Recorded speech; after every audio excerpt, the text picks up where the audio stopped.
अगर खून ही निकालना था तो मेरा क्यों, अपना निकालना चाहिए था ना, गुस्सैल अंदाज में नक्श ने कहा। बेवकूफ लड़के, मुझे दर्द नहीं होता क्या, स्ट्रेट फॉरवर्ड होते हुए नक्श के गॉडफादर ने जवाब दिया। गॉडफादर का जवाब सुनकर नक्श को और भी ज्यादा गुस्सा आ गया।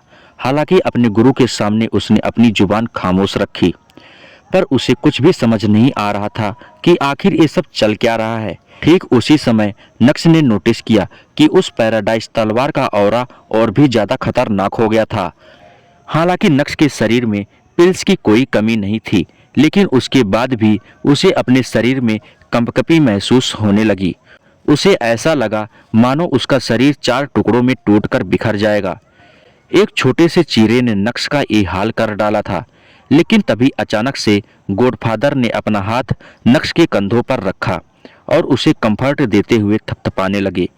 उनका ये अंदाज नक्श को भा गया था और उसका सारा गुस्सा भी निकल चुका था। अब क्योंकि इस तलवार पर तुम्हारा खून लग गया है तो आज से ये तलवार तुम्हारी हुई, मुस्कुराते हुए गॉडफादर ने कहा और उस तलवार को नक्श के हाथ में थमा दिया। क्या मैं जान सकता हूँ कि आखिर ये सब चल क्या रहा है? नक्श पूरी तरह से पजल्ड था और उसे कुछ भी समझ नहीं आ रहा था। क्या तुम वाकई में जानना चाहते हो? गॉडफादर ने नक्श की आंखों में देखकर कहा। क्या तुम्हें वाकई में कुछ नहीं पता? जैसे ही गॉडफादर के मुंह से ये शब्द बाहर आए, वैसे ही नक्श ने तुरंत रिएक्ट किया। उस तलवार को साइड में रखते हुए नक्श ने सीरियस अंदाज में कहा, अभी सूरत शहर में जो कुछ भी रिसेंटली हो रहा है या हुआ है या होने वाला है, उसके बारे में बात कर रहे हैं। लगता है तुम्हारे पास पहले से ही कुछ क्लूज हैं। तो बताओ तुम्हें क्या मिला? ये बोलते हुए गॉडफादर फिर से सोफे पर जाकर बैठ गए।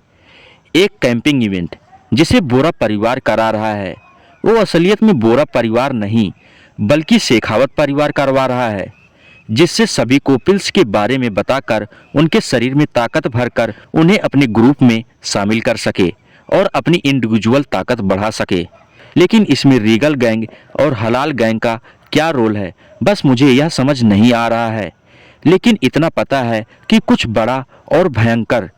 लेकिन इससे पहले नक्श अपनी पूरी बात बताता, गॉडफादर ने उसे बीच में टोकते हुए कहा, तुम सही कह रहे हो। अब समय आ गया है कि तुम्हें चीज़ों के बारे में बताया जाए। बेहतर होगा कि तुम उसकी प्रिपरेशन अभी से शुरू कर दो, जिससे तुम्हारे मरने की पॉसिबिलिटीज ना के बराबर हो। सरल और स्पष्ट अंदाज में नक्श के गॉडफादर ने कहा। अपने गॉडफादर की बात सुनने के बाद नक्श का कन्फ्यूजन और भी ज़्यादा बढ़ गया था। मैं जानता हूँ कि तुम्हारे करंट नॉलेज के हिसाब से तुम्हारे लिए ये इक्वेशन समझना थोड़ा मुश्किल होगा, लेकिन मुझे उम्मीद है कि तुम मेरी बात सुनोगे और मानोगे। लेकिन एक चीज़ हमेशा ध्यान में रखना, पिल्स से तुम ताकतवर जरूर बन सकते हो, लेकिन भगवान नहीं। जैसे ही गॉडफादर के मुंह से ये शब्द बाहर आए, वैसे ही नक्श ने मुंह बनाते हुए कहा, भगवान? शेखावत परिवार, रीगल गैंग, हलाल गैंग, पिल्स और ये भगवान भगवान बीच में कहाँ से आ गए? जब मैं बात कर रहा हूँ तो बीच में बोला मत करो, बस चुपचाप मेरी बात सुनो। ये बोलते हुए गॉडफादर ने नक्श के सर पर फिर से एक सटाक से लगा दिया था और नक्श उछलते हुए सोफे पर गिर पड़ा। एंशिएंट जमाने में उन पिल्स का एक अलग मोटिव था, एक अलग रोल था, लेकिन अब क्योंकि ये बिजनेस बन गया है, इसीलिए इस बिजनेस में एक भयंकर आंधी आने वाली है। वो कहते हैं ना कि जब ज्यादा पेड़ कट जाए तो नेचर डिसबैलेंस हो जाता है, तो कुदरत अपना करिश्मा दिखाती है। यहाँ पर भी कुछ ऐसा ही होने वाला है, सीरियस अंदाज में गॉडफादर ने कहा। हालांकि नक्श का कंफ्यूजन अभी भी दूर नहीं हुआ था, लेकिन उसे समझ आ गया था कि उसके गॉडफादर शायद शेखावत परिवार के उस मिशन इंडिया के बारे में बात कर रहे हैं, जिससे कि कोई भयंकर तबाही आने वाली है। हालांकि इस बारे में उसने कुछ नहीं कहा, बस अपने गॉडफादर की बात पर फोकस किया। वो आंधी इतनी भयंकर होगी, प्रलय इतना जबरदस्त होगा कि उसे भगवान भी नहीं रोक पाएगा। लेकिन इन पिल्स के जरिए ही आपके शरीर में ताकत है। अगर पिल्स नहीं तो कुछ भी नहीं। अगर ये पिल्स सभी के हाथ लग गई तो फिर शेखावत परिवार की ताकत कहाँ जाएगी? फिर हलाल गैंग कैसे तांडव करेगी? रीगल गैंग कैसे कांड करेगी? अगर सभी परिवार और सभी लोग एक दूसरे के कंपटीटर्स बन गए तो कौन किससे मुकाबला करेगा? कौन किसे हराएगा?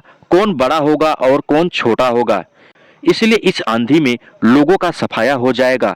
शायद उस लिस्ट में मेरा भी नाम शामिल है, तुम्हारा भी नाम हो सकता है, सीरियस अंदाज में गॉडफादर ने कहा। तो आप ये कहना चाहते हैं कि मैं मरने वाला हूँ? गॉडफादर की बात सुनकर नक्श को समझ नहीं आ रहा था कि वो रोए या हंसे। उसके चेहरे पर हल्की सी मुस्कान भी देखी जा सकती थी। नक्श की बात सुनकर गॉडफादर ने नक्श को घूरते हुए देखा और कड़क अंदाज में कहा, तुम्हें क्या लगता है मैं मजाक कर रहा हूँ? मेरे रिसोर्सेस के हिसाब से ये आंधी कभी भी आ सकती है और उस लिस्ट में जिसका भी नाम होगा उन सभी को निशाना बनाया जाएगा। वो लोग किसी को भी नहीं छोड़ेंगे, फिर भले ही कोई उनका अपना ही क्यों ना हो। एक समय ऐसा आएगा जब कोई नहीं चाहेगा कि कोई उससे ज्यादा ताकतवर हो, इसीलिए उस मिशन में सभी का सफाया किया जाएगा। अब वो कौन करेगा, कैसे करेगा, ये मुझे नहीं पता।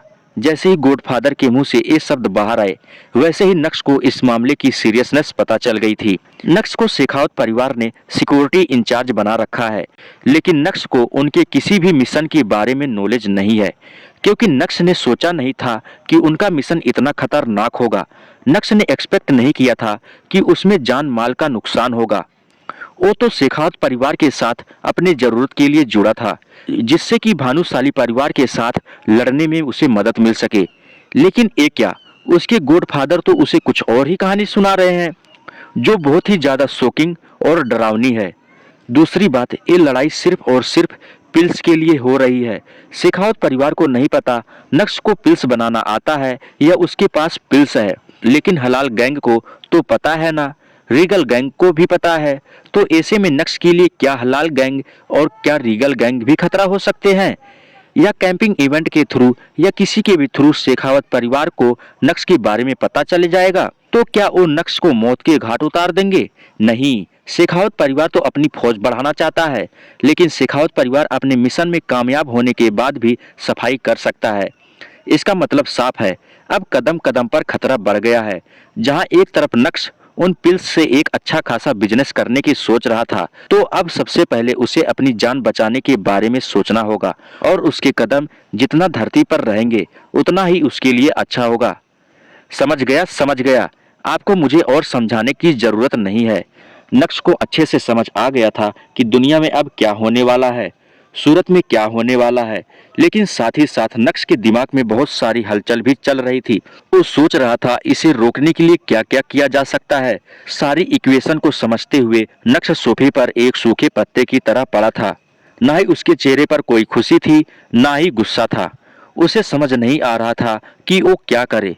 उसे ये भी समझ नहीं आ रहा था क्या वो उस जंग के लिए प्रिपेयर्ड है या नहीं। क्या घर में कोई मर गया है क्या?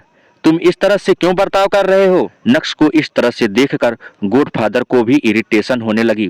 थोड़ी देर बाद अचानक से नक्श ने अपना सर ऊपर उठाया और कहा, गॉडफादर, आपको क्या लगता है अगर शेखावत परिवार और हलाल गैंग के बीच लड़ाई हुई तो कौन जीतेगा? पूरे यकीन के साथ तो नहीं कहा जा सकता, लेकिन शेखावत परिवार की ताकत जबरदस्त है। लेकिन हलाल गैंग और रीगल गैंग मिलकर तांडव कर सकते हैं। लेकिन अंत में हमें ये नहीं भूलना चाहिए, वो गैंग आपस में लड़ने के बाद सभी का सफाया करेंगे।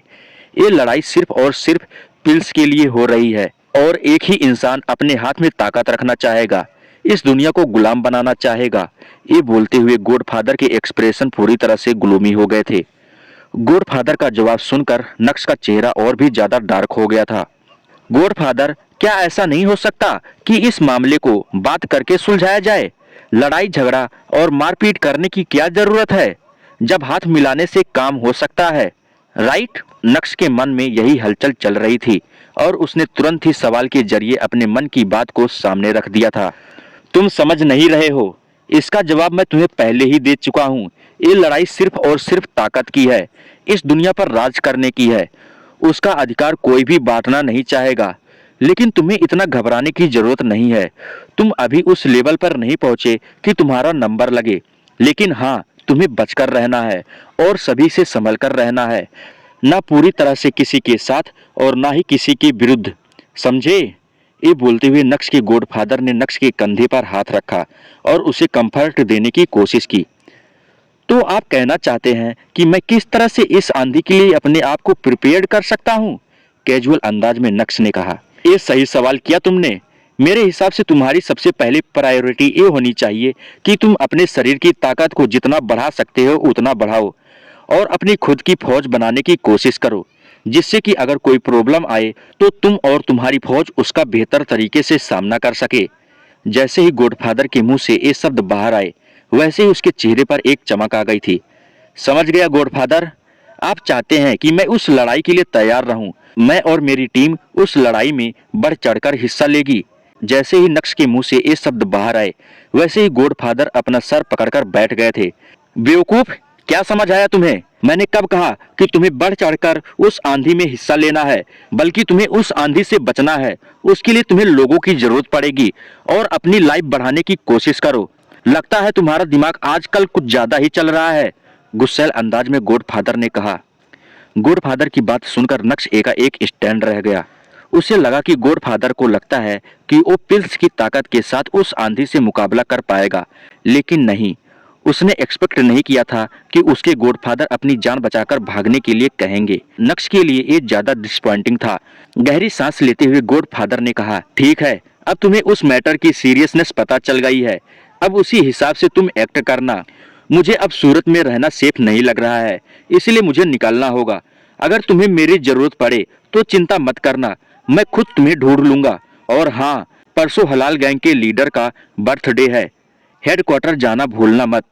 ये बोलते हुए गॉडफादर सोफे से उठे और नक्श का रिएक्शन देखे बिना ही वहां से चले गए। गॉडफादर की बात सुनकर नक्श हक्का बक्का रह गया था। उसके मन में बहुत सारे थॉट्स उछल कूद कर रहे थे। भले ही नक्श को गॉडफादर के बारे में कुछ पता ना हो, लेकिन गॉडफादर को उसके बारे में सब कुछ पता है। यही वजह है कि वो नक्श को उस आंधी के बारे में बताने आए थे और इक्वेशन समझाने के साथ साथ उसे तलवार भी दे गए थे, जो काफी यूनिक थी। पता नहीं कब तक, लेकिन नक्श उस टॉपिक के बारे में लगातार सोचता रहा और तब तक सोता रहा कि जब तक उसका फोन नहीं बजा। जब नक्श ने देखा कि उसको रोशनी मैम का कॉल आ रहा है, तो उसने तुरंत ही कॉल उठाते हुए कहा, क्या बात है रोशनी मैम, इतनी सुबह? आपने इतनी सुबह सुबह कैसे कॉल किया? सुबह? घड़ी में सुबह के 9 बज रहे हैं और तुम्हें ये जल्दी लग रहा है? मुस्कुराते हुए रोशनी मैम ने कहा, मुझे एल्केमिस्ट कंपटीशन का नोटिस आ गया है। कंपटीशन आज दोपहर 12 बजे रखा गया है। एकेडमिक एंट्रेंस के बाहर मैं तुम्हारा इंतजार करूंगी। अब तुम्हें जो करना है करो, लेकिन तुम्हें 1 घंटे के अंदर यहाँ आना है। और इसके बाद रोशनी मैम ने तुरंत कॉल कट कर दिया।